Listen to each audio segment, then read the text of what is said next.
ರೈತರು ಅನ್ನದಾತರು ಯಾವುದೇ ಸಮಯದಲ್ಲಿ ಜೆಸ್ಕಾಂ ಇಲಾಖೆ ಆಗಿರ್ಬೋದು, ಇನ್ನಿತರ ಇಲಾಖೆಗಳಾಗಿರ್ಬೋದು, ಸಮಸ್ಯೆ ಆಗ್ಯದ, ನಮಗೆ ತೊಂದರೆ ಆಗ್ಯದಂತ ಬಂದ್ರಂತಂದರೆ ಅವರಿಗೆ ತಕ್ಷಣ ಅವ್ರಿಗೆ ಸ್ಪಂದಿಸ್ತಕ್ಕಂಥ ಕೆಲಸ ಜೆಸ್ಕಾಂ ಇಲಾಖೆ ಅಧಿಕಾರಿಗಳು ಮತ್ತು ಇತರ ಇಲಾಖೆದವರು ಎಲ್ಲರೂ ಮೊದಲ ಕೆಲಸ ಅವರಿಗೆ ಸಮಸ್ಯೆ ಬಗೆಹರಿಸ್ತಕ್ಕಂಥ ಕೆಲಸಕ್ಕೆ ಮುಂದಾಗಬೇಕು.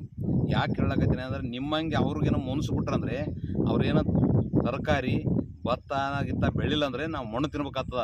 ಹಂಗಾಗಿ ದೇಶದ ಬೆನ್ನಲ್ಲಿ ಬಂತ ರಾಜಕಾರಣಿಗಳು, ಅಧಿಕಾರಿಗಳು, ಆದರೆ ರೈತರಿಗೆ ಮಾತ್ರ ಸಮಸ್ಯೆ ಬಗೆಹರಿಸುವಲ್ಲಿ ವಿಫಲರಾಗಿರ್ತಕ್ಕಂಥದ್ದು ಎಷ್ಟರ ಮಟ್ಟಿಗೆ ಸಮಂಜಸ. ಇನ್ನು ಮ್ಯಾಗ ಹಂಗೆ ಆಗಬಾರ್ದು.